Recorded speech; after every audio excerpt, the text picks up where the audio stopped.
Hello and welcome. My name is Michel Hawks and I'm the director for the Leo Institute for Asia and Asian Studies at the University of Notre Dame. We are delighted that you are joining this special celebration of Professor Sharon Yoon's new book. Before I introduce our guests, I'd like to say a few words about our institute. The Leo Institute was founded by a gift 10 years ago. Our mission is to educate and inform about Asia and issues connected to Asia. To do this effectively, we are constantly building our community of scholars, and we are delighted that this year we've been able to welcome Professor Yoon as our first ever Korean Studies professor. Professor Yoon is a sociologist and ethnographer who has conducted in-depth fieldwork on Korean diasporic communities in China and Japan.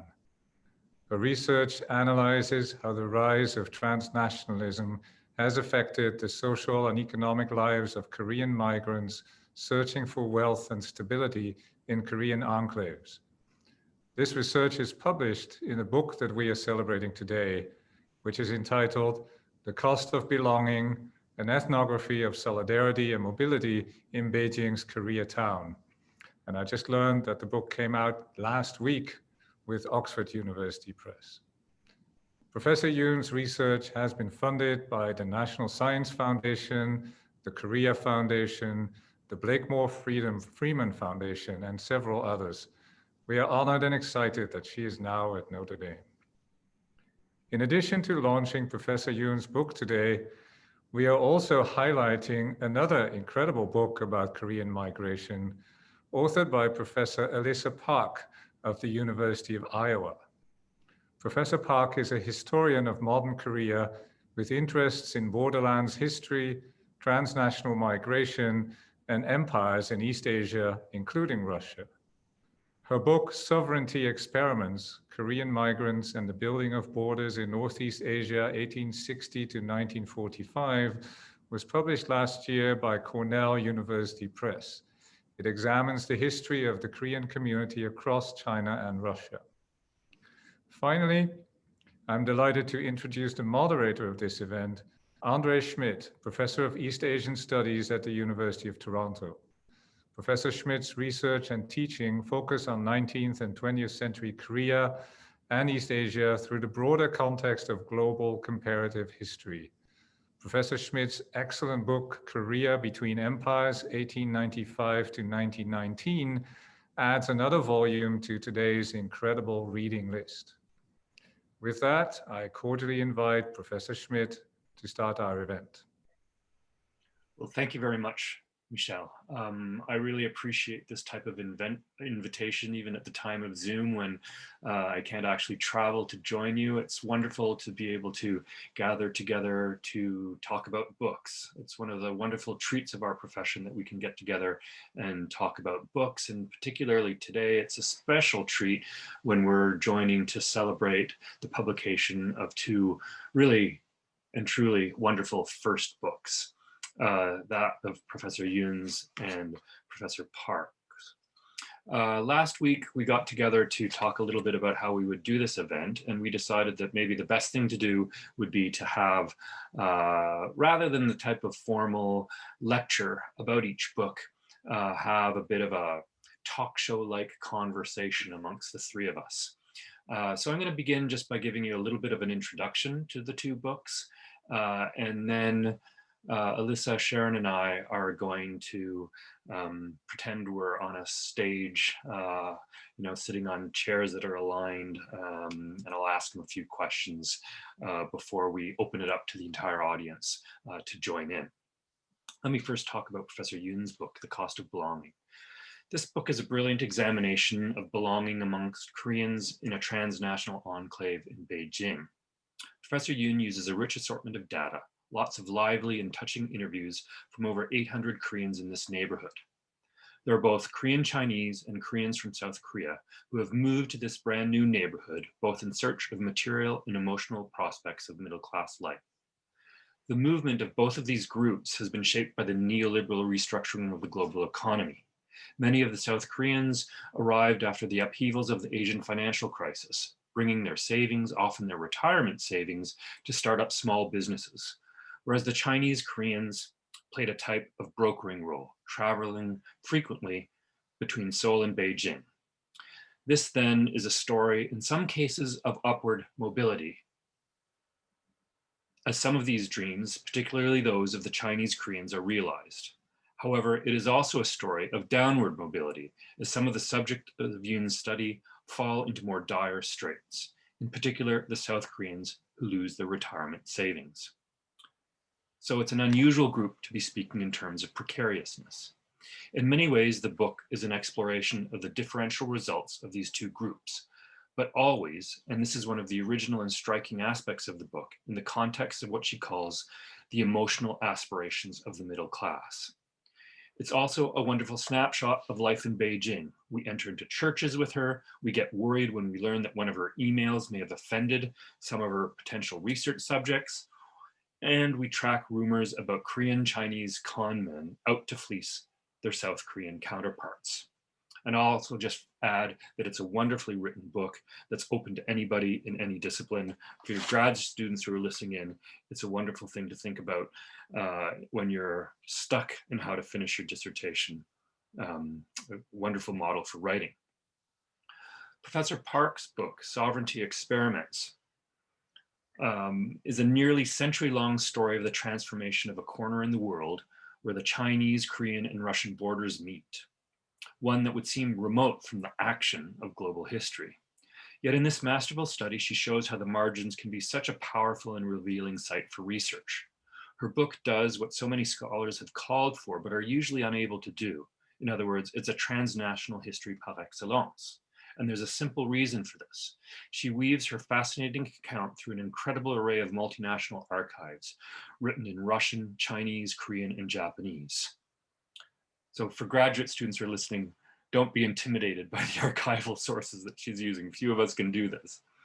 Yet this isn't a history that loses itself in its sources. At all times, her socioeconomic and cultural ground story of the frontiers pay attention to that big question that was fundamental to regions around the world in the late 19th and early 20th century. How modern notions of the sovereign nation state came to be worked out in regions far from their demographic and political centers. State authority, in short, aligning itself in all its contradictory, disruptive, and violent forms with the people and spaces that heretofore had not been considered a priority. Like Professor Yoon's book, this is partly a story of dislocation due to political and economic crises and changes, in which tens of thousands of Koreans move north, crossing ill-defined frontiers to settle. It too is a colorful account here of frontier life as we encounter farmers, miners, sojourning peddlers, entire villages that move in unison, and of course that character of all frontiers, the smuggler. We also see the local bureaucrat whose frustration in understanding and controlling local populations provides many of the sources on which Professor Park bases her study.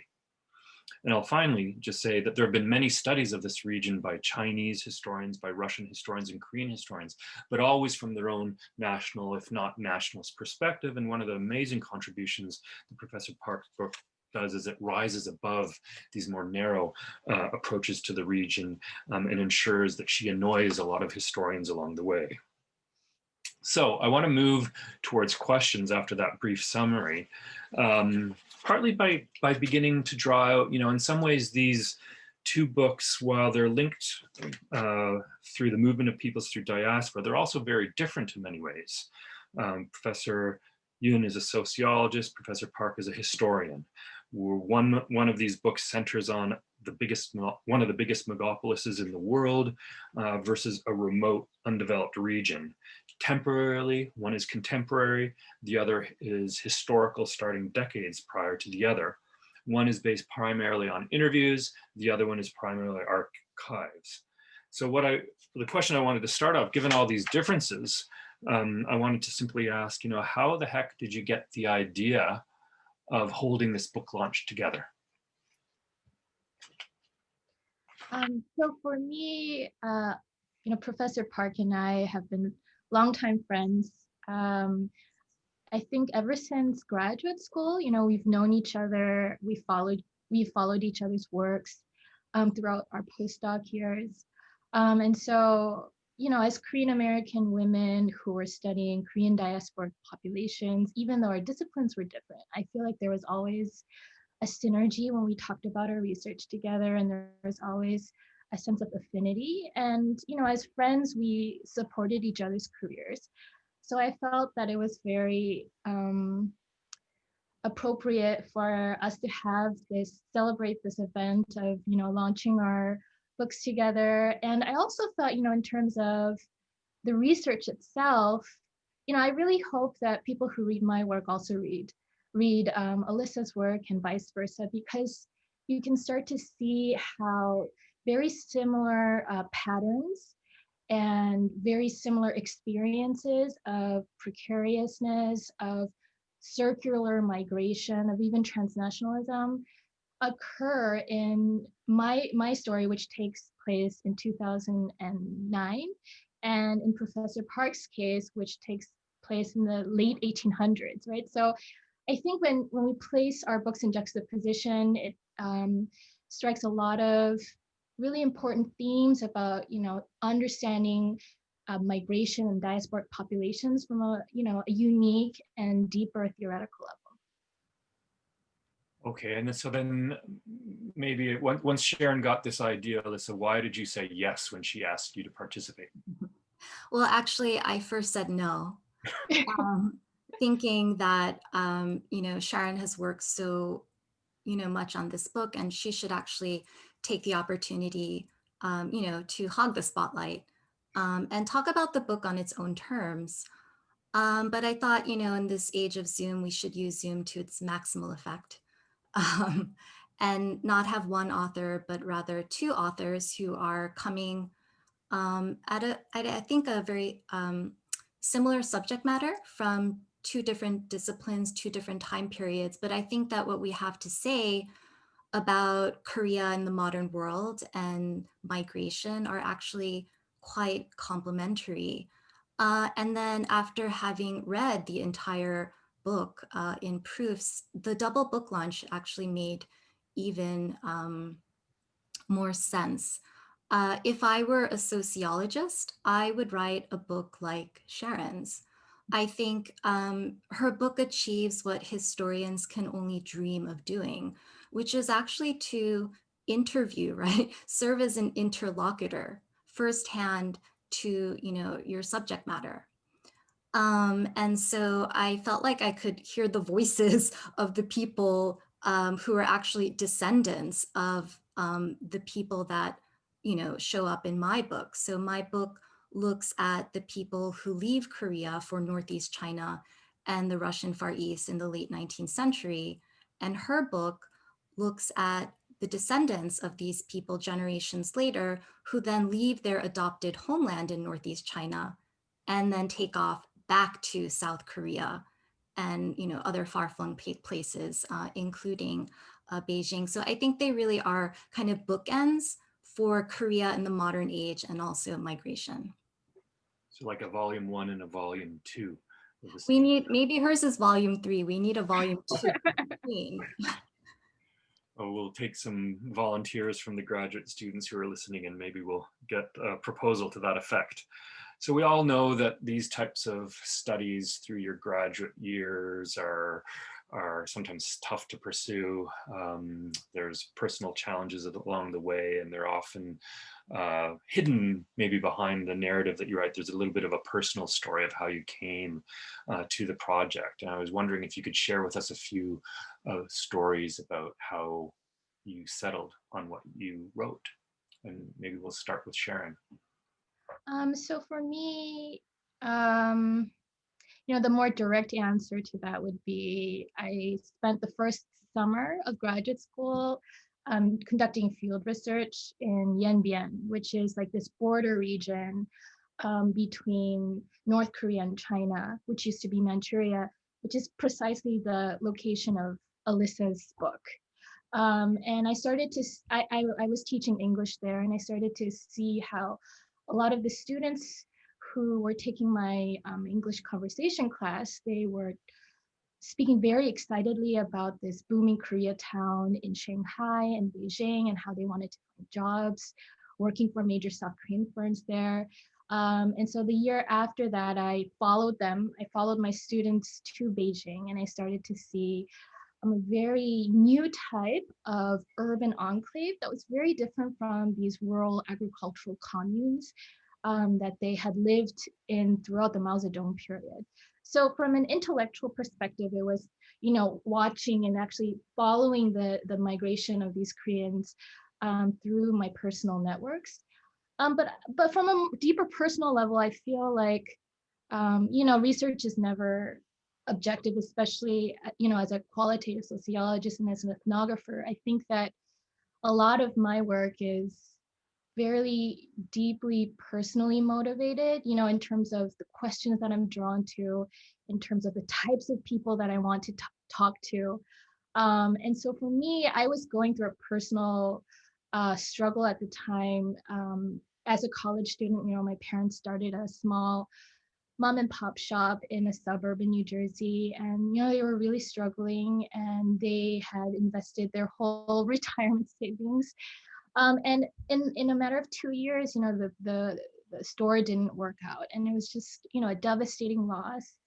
And all throughout my graduate school years, I was dealing with this loss and trying to come to terms with understanding like what happened, like where did we go wrong, or how do I understand what the next steps are. And so when I met South Koreans in China who were going through very similar experiences, I was very drawn to them at a very kind of deep and personal level.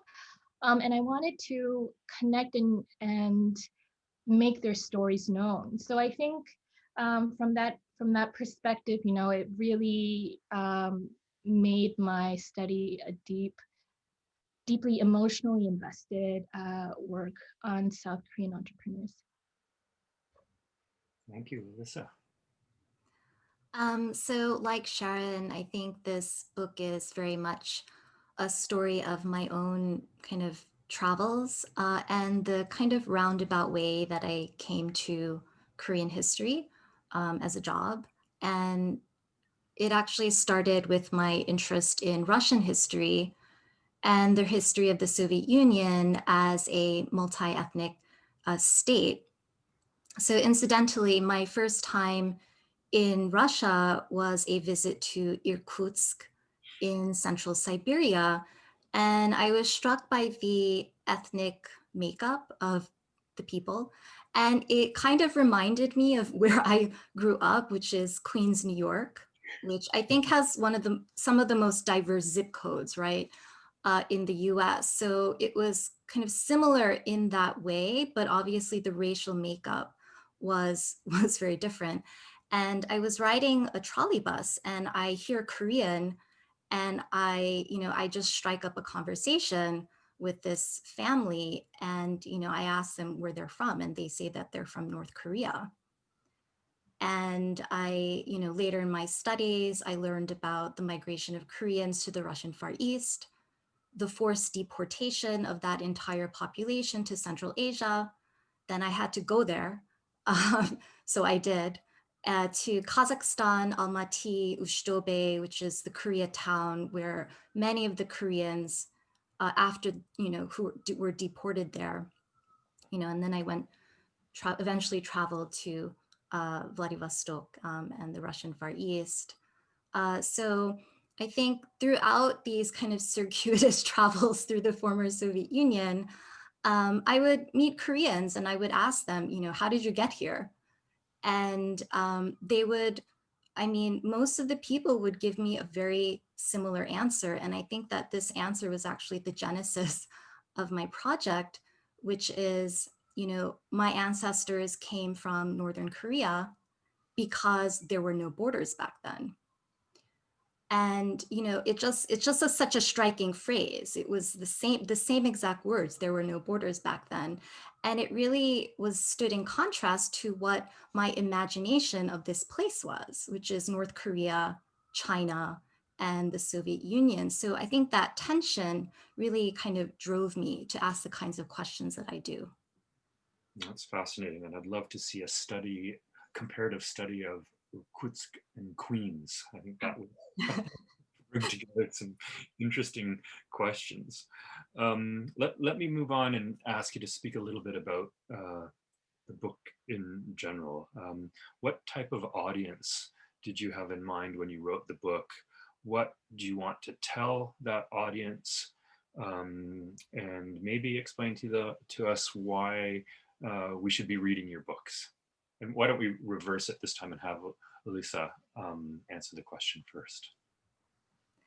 Well, I think that my book is, I mean, like academic books, we talk about lots of things. And hopefully there's that sense of discovery each time that you read it. But for those of you who just want to get through it once, I think that stories of travel and movement and the experience of dislocation associated with those things are having a moment in the public consciousness. A lot of this has to do with the global migrant crisis, but the global migrant crisis is also a product of domestic crisis. Loss of livelihood, loss of stability, jobs, and importantly, community. And I think that's why the pandemic has been so difficult for people. Domestic crisis, when that happens, it often heightens anxieties about the other. Migrants become the dangerous group, and also aliens. And so my book actually looks at the anxieties that were placed on Korean migrants in the late 19th century, which was the height of the original Great Migration, which spanned almost a century, starting in the mid-19th century, where you had unprecedented numbers of people who are moving long distance, across the Atlantic, through South and Southeast Asia, and in my case, long distance migration within continental Asia. So my book traces Koreans who are leaving Korea for Northeast China and Russia. And that story very much parallels the opening of frontiers in the American West and the Pacific Northwest. The jobs that they're seeking are very much in developmental enterprises, railroads, mining, construction, agriculture. But obviously, the opening of frontiers in the American West, you have very different dynamics in Northeast Asia. You don't have the US, which is surrounded by a Canada or a Mexico. You have 4 strong, long-standing states, Russia, Japan, China, and Korea, who seem to be in a constant geopolitical battle, right, for power in that region. And so the Koreans who are constantly circulating, right, they're not crossing an ocean, they just have to cross the river to get to a different country. They become a source of anxiety for these different countries because of the international kind of geopolitical conflicts, but also the individual kind of domestic crises that are being felt within each of those countries. So apart from this kind of Wild East story in Northeast Asia, I guess people should also read it because there are lots of wonderful stories of exploration. Absolutely. Sharon. I think similarly, crisis is a big part of my narrative as well. I think crisis is a big part of the migration narrative more broadly. And so, as you pointed out, the Asian financial crisis really marks the starting point for when all of these South Koreans are getting laid off, they're facing homelessness, there's really nowhere for them to go, and it's really scary. So a lot of them, instead of trying to make it in South Korea, they think that China is a better place where they have money that when it's converted to Chinese renminbi, they can do more with it. The cost of living at the time was relatively cheap. And there were these major conglomerates like Samsung, LG, that were building branches and headquarters in especially these major metropolis cities like Shanghai and Beijing. So it seemed like a really great opportunity for middle-class South Koreans who are experiencing precariousness and economic decline to have a second chance, and to still hold on to their middle-class status.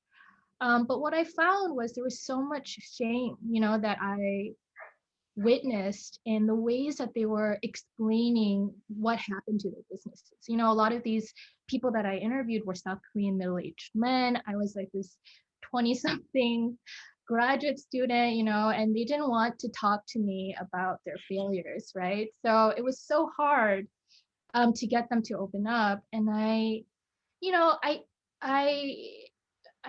think that at the end of the day, like, I would want the reader to start to see, or maybe even connect, that this shame that people are experiencing, it's not just themselves, it's not just now, it's a part of our present reality, and it's not their fault. It's part of this broader picture of globalization and neoliberal restructuring of labor markets, of limited opportunities, and using small businesses as a way to get out. But more and more, that avenue is shrinking.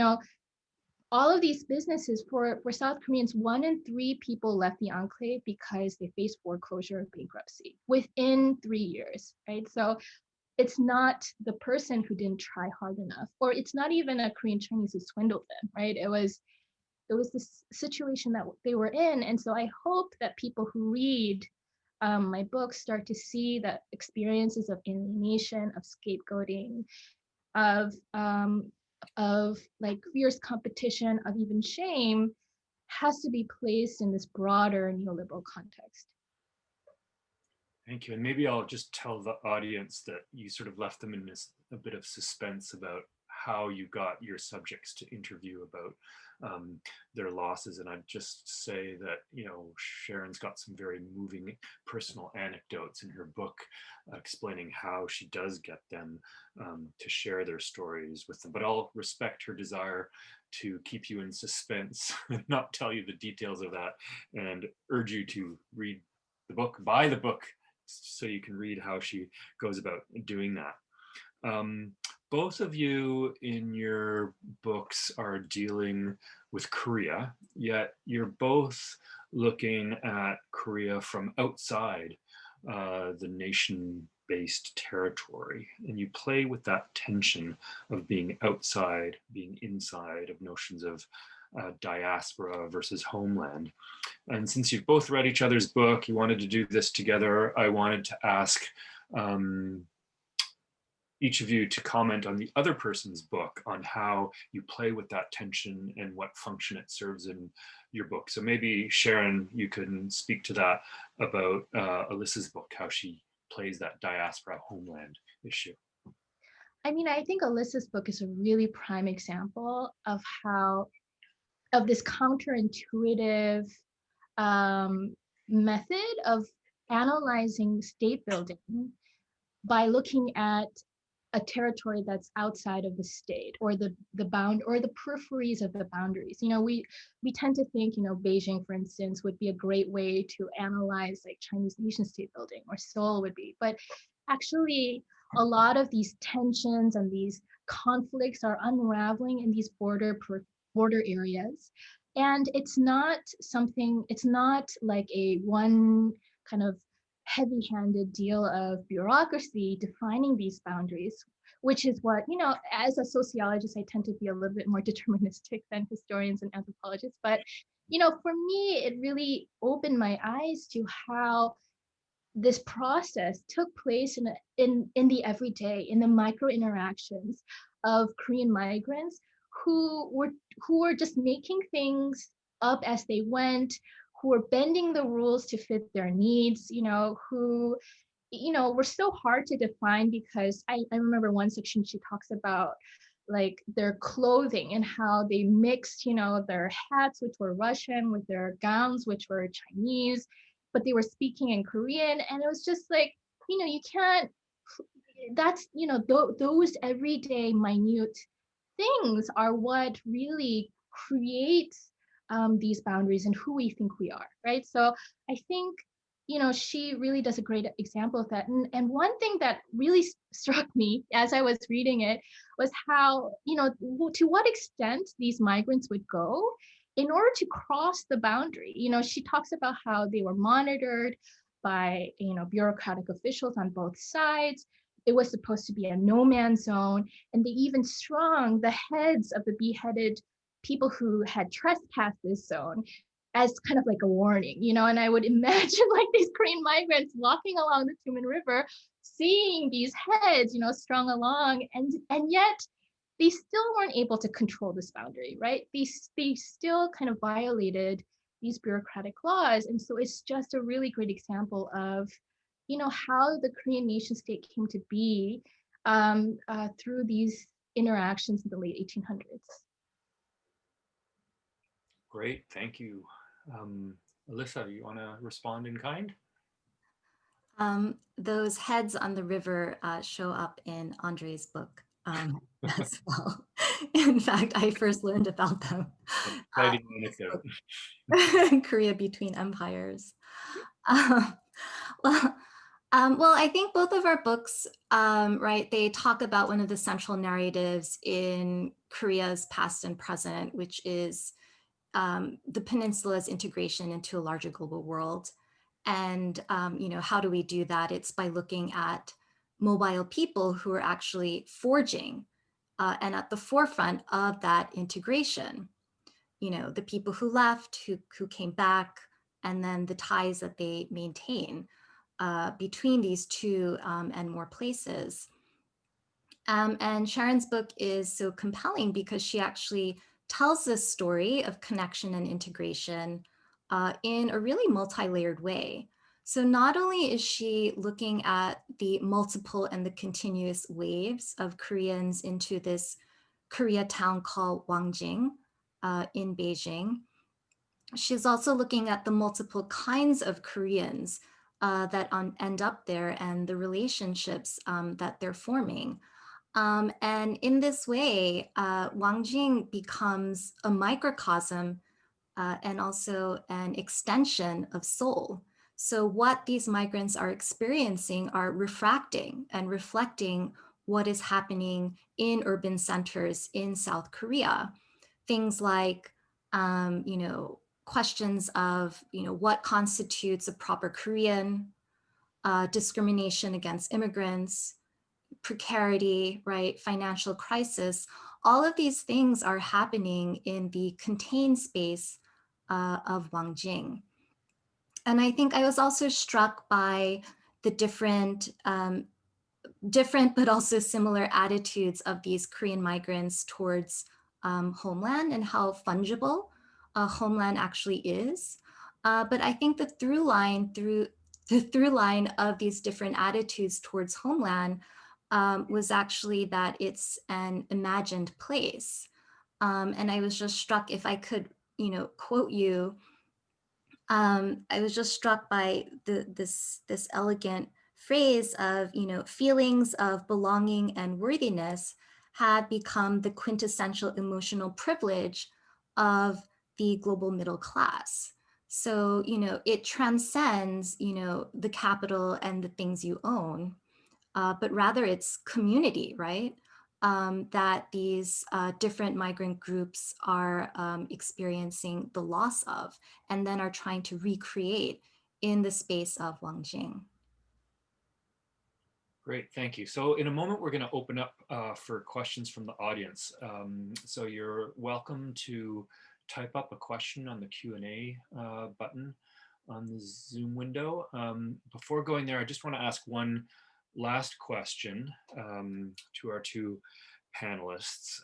I think it's something that particularly graduate students will be interested in, since we see the end product, it always looks so slick and professional, and we often don't speak about the challenges that we face in the process of writing the book. So just before we turn to the open Q&A, maybe you could just very briefly, since I don't want to take up too much time, but very briefly tell us what may have been the most important challenge you face in finishing this project. And maybe I'll start with Alyssa this By far the greatest challenge, I think, throughout was trying to write about a place that didn't exist in the imagination of previous historians. I couldn't even find a map of the place that I wanted to study, and I had to create it. And I think that this challenge really came to a head when I was trying to write the introduction, which of course is the most difficult part and comes at the end. And I was reading models of introductions of books of historians that I admired. And most of these were historians of empire. And they just didn't fit though. And I couldn't quite articulate why. And I was immensely frustrated. And then I read, an essay by a Kenyan novelist who was writing about, his encounters and love of Joseph Conrad. And the essay was actually detailing why he fell out of love with Joseph Conrad. And he too could not put to words why he fell out of love with Conrad, only that something about it eventually repelled him. And he abandoned in his own writing single point of view narratives and linear plots. And then he turned to embrace multiple voices in his narration. And I realized that these, histories of empire, and I don't at all mean to be demeaning, but I think there's a certain teleology, a linearity to histories of empire that just didn't fit the place that I was studying, which was inhabited by multiple empires, was never successfully colonized by a single hegemonic empire, right? But it remained divided. And so I think, as historians, as the kind of historian I am, I'm very much wedded to narrative. And so I think writing, in a multiplicity of voices and actually trying to get an arc of a story was really challenging for me. And I guess the other challenge was that I was also drawing from imperial archives, which tend to talk about agents of empire in certain ways, and then, the passive agents, right, of empire, which are the colonized people. And so that was also something that I had to deal with. Thank you. Sharon. I think for me, like, similarly, the writing of it was, writing a book is really different from writing a dissertation, which is very different from writing a journal article. And so the first draft of my book, had a lot of differing reviews. Sociologists wanted something, anthropologists wanted something, Korean studies people wanted something else. And so it was really difficult to find a way to satisfy all of my reviewers. And I think I was at a turning point, a fork in the road when, I felt like it would be, I asked myself, like, what kind of impact, who do I want to talk to? And I think at the end of the day, it was more than scholars, but it was like the average person, right? The person who has some kind of fleeting interest in Korean studies or the diaspora. Like, I wanted them to be left with an emotional experience that spoke, above theory and above method, and that they would kind of remember after reading it. So that process of getting there, of rewriting, of experimenting with different styles that would connect to the reader at an emotional as well as intellectual level, was probably the most difficult challenge that I experienced. Great, thank you very much. Well, we've already got a bunch of questions coming in, so I wanted to move to those, and I encourage the rest of the audience to write up any questions you might have. I'll start first of all just with a comment by Miss, I'm sorry, I'm having trouble reading my eyesight, Lahila Howard. Heward, I'm sorry, comments that it's been, that both of you have done some amazing work, and it's been a pleasure to listen to the two of you talk about each other's work. So a nice praising comment to start off, and then I'll shift to Sean King, who asks, how much do everyday South Koreans know about these Korean communities abroad? Sharon, you want to go ahead? Yeah, sure. Within South Korea, I think more and more, because after the Overseas Korea Act, which was enacted in the early 2000s, there were Koreans from the Russian Far East and Korean Chinese, as well as Korean Americans who were going back to South Korea because they had visa privileges that were based on ancestral heritage. And so today there are tens of thousands of Korean Russians and Korean Chinese who are living in South Korea. So there is kind of a superficial understanding, but I don't think most people understand the context in which they left and returned. Alyssa, you want to answer that?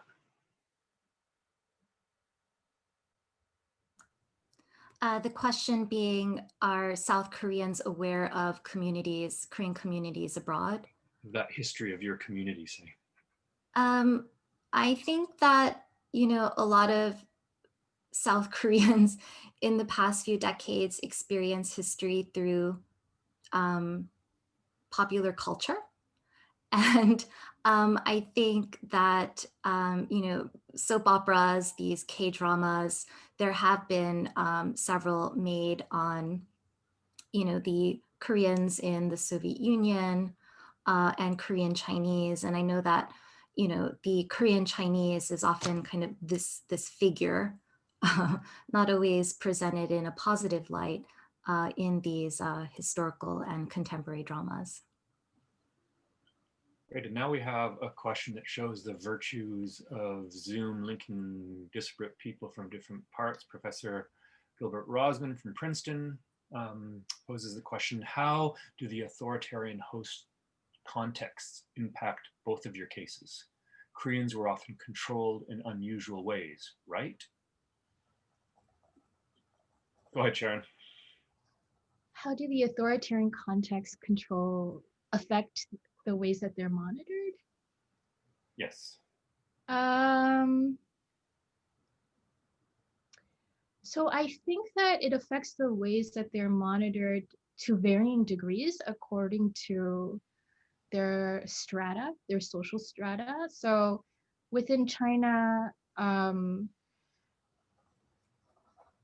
you know, South Korea, they have varying privileges and flexibility if they're upper to middle class, if there are these migrants, Korean Chinese return migrants who are, you know, flexibility across the border, you know, I think they'll have more kind of bureaucratic controls that they have to abide by. So definitely it depends on their class position.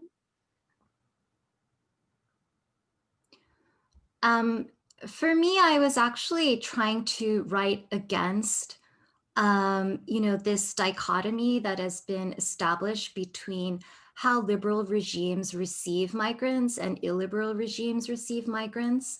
I think that distinction, at least at the turn of the 20th century, was not all that meaningful.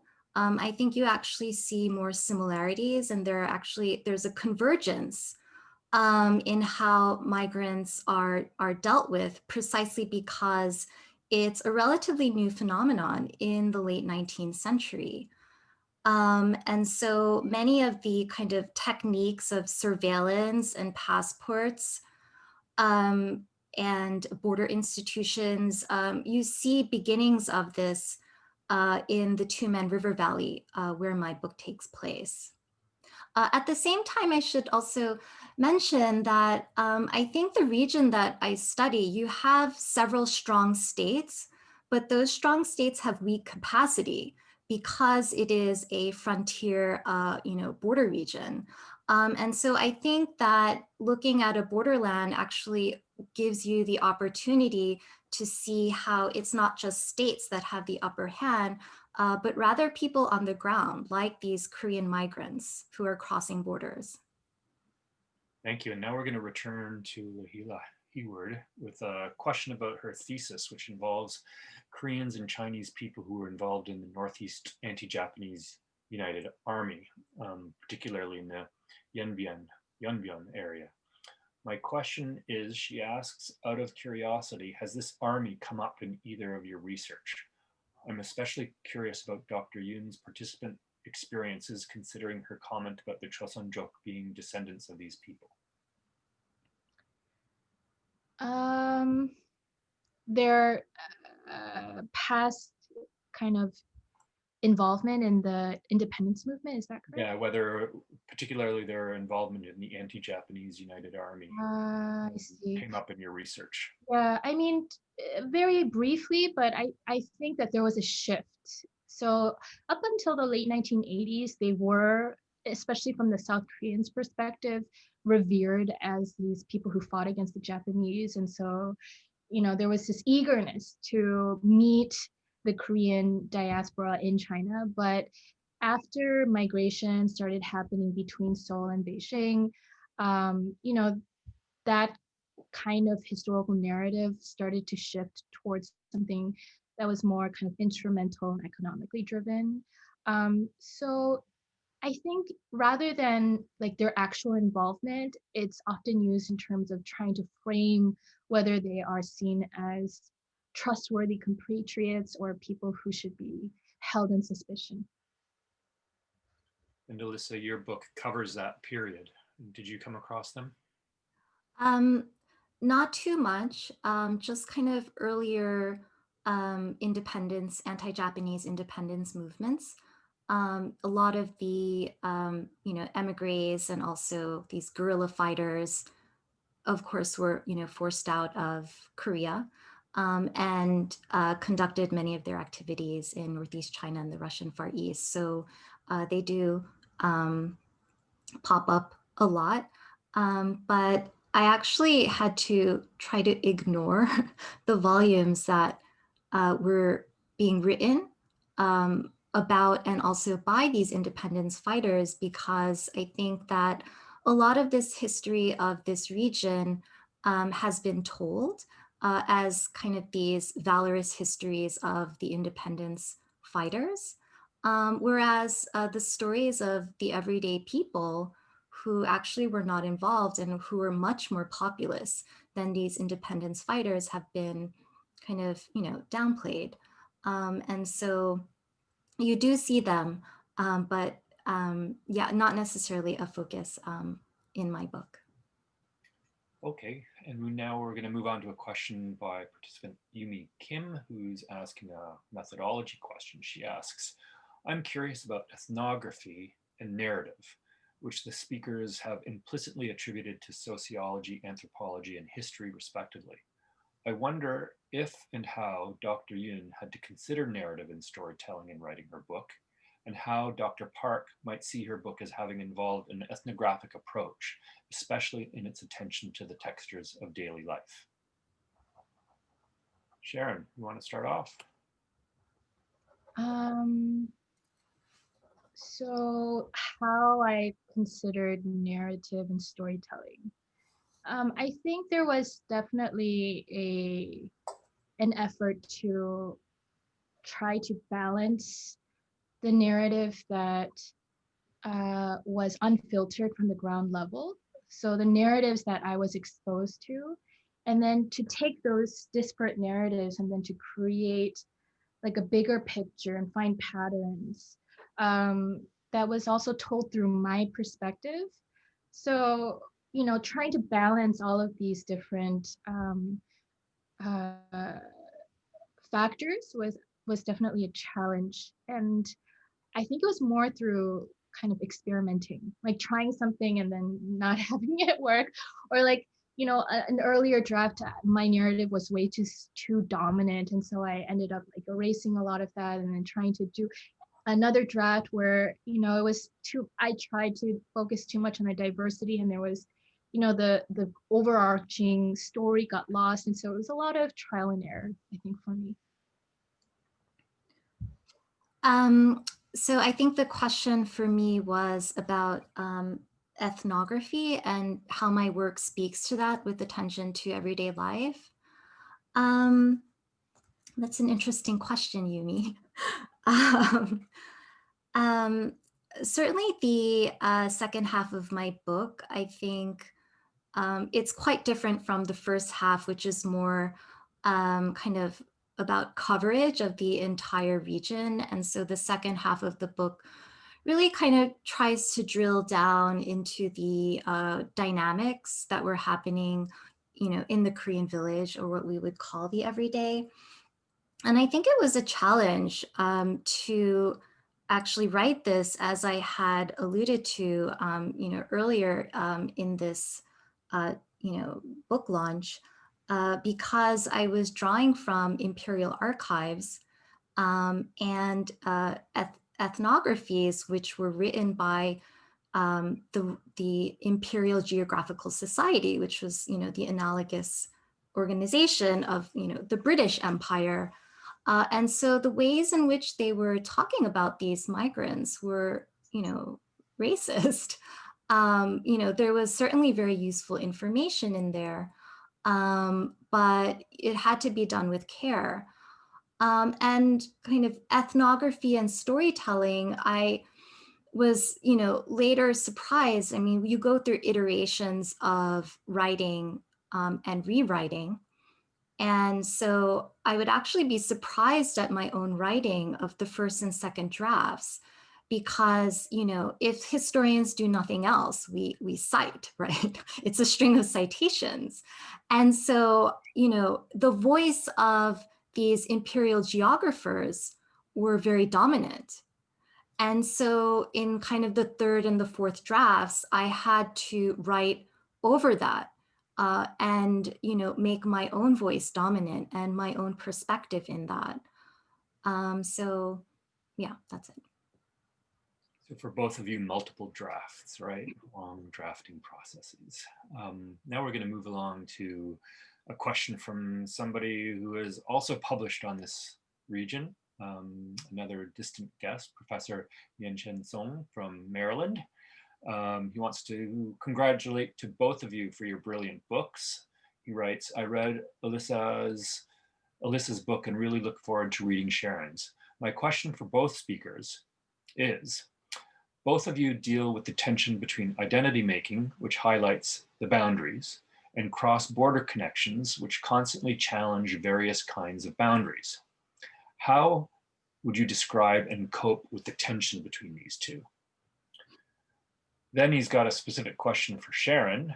When doing interviews and collecting personal stories, do you generally prefer quantity or quality? I'm asking because as a historian, I've always had this anxiety of whether I should focus on a good story or many normal stories. So maybe we can start with Alyssa on that one, about that tension. Yeah, the tension between identity making and a border crossing. I mean, I think that these two things go together. I think identity making is a kind of coagulation, right? Drawing inward, and crossing borders is, going outward. And I think that very much is a story of globalization, right? It's not just the drawing of boundaries. We see that the boundaries actually facilitate movement, right? And so I think that my book really highlights the solidification of identities through the crossing of boundaries, but also the exchange as those identities then become constituted. And my book focuses actually on the legal identity, which I call subjecthood, which we know now as citizenship. So once those legal identities become solidified in law, they actually become this exchangeable thing, right? So they're solidified, but then they become exchangeable and quite fluid. For me, similarly, I think I approached the kind of fractured nature of identities in that sense of how in the boundary regions, these identities, it's not whether you're Korean or not Korean, but the different ways and the different contexts in which you are seen as Korean. You might be, the same person might be seen as a co-ethnic, but not, according to their workplace dynamics, according to their class strata, according to, these power dynamics will shift according to these spatial contexts of interaction. So I was really interested in understanding those tensions. In terms of the interviews, I also struggled with this as well. I think when it comes to the book, of making that connection with the reader, definitely quality. But I was also really afraid that I was only kind of listening to the stories of people who were just opening their themselves to me. And I was afraid that the people whose stories needed to be heard but weren't would be other people who were maybe not, didn't feel an affinity towards me. And so I did go out and conduct a survey on foot with a research assistant of about 800 South Koreans and Korean Chinese in the enclave. And we conducted these surveys in terms of, all of these questions that I was really interested in. And so, constantly back and forth, I was trying to gauge just how representative the types of experiences I was meeting on the ground level were in terms of these broader patterns. And of course, the survey is also not perfect. But I do think that it's important to have different sources of data to be able to kind of triangulate them and to see, if your impressions of what is going on is biased. Okay, thank you very much. So we're beginning to wind down now since we're trying to finish on the hour, but I have one sort of big question asked by Dr. Keough, who I'm pleased to meet online. I don't think you're going to have a chance to answer it right now because we're going to run out of time, but I did want to pose it. He was wondering if you could tell us how you envisioned your engagement with or critical intervention in the field of Korean studies. What kind of dialogue do you think you want to create and facilitate in the field with your stories of the Korean diaspora and history in the more contemporary time? What do you think about the great potential of the Korean diaspora history and story in the still developing field of Korean studies? So a big question. It's maybe a little bit frustrating to finish with a question, but I think it is an important one. It's one that everybody who works on Korea, of course, wants to think about in terms of their work when they're presenting it. And I can assure you, Dr. Schmid, that they have answers for that big question. And you can probably find them in the introduction of their book.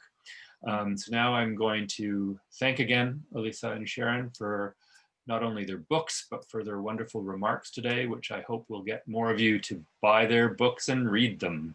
And back to Michelle. Thank you so much, Andre, for this wonderful moderation of a great event. And thank you also, Sharon and Alyssa, for sharing with us your wonderful books. On a personal note, I visited the Yanbian area in 1988, which is now 32 years ago. So thank you also for allowing me a trip down memory lane.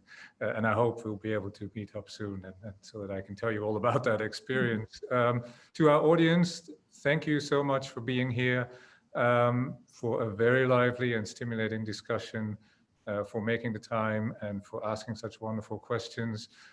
Please join us again tomorrow at 7 p.m. Eastern Time when we will have a flash panel on the situation in Thailand, featuring speakers both from Notre Dame, from elsewhere in the US, and from Thailand itself. All the information can be found on asia.nd.edu. So once again, thank you very much. Have a wonderful day and see you next time. Thank you.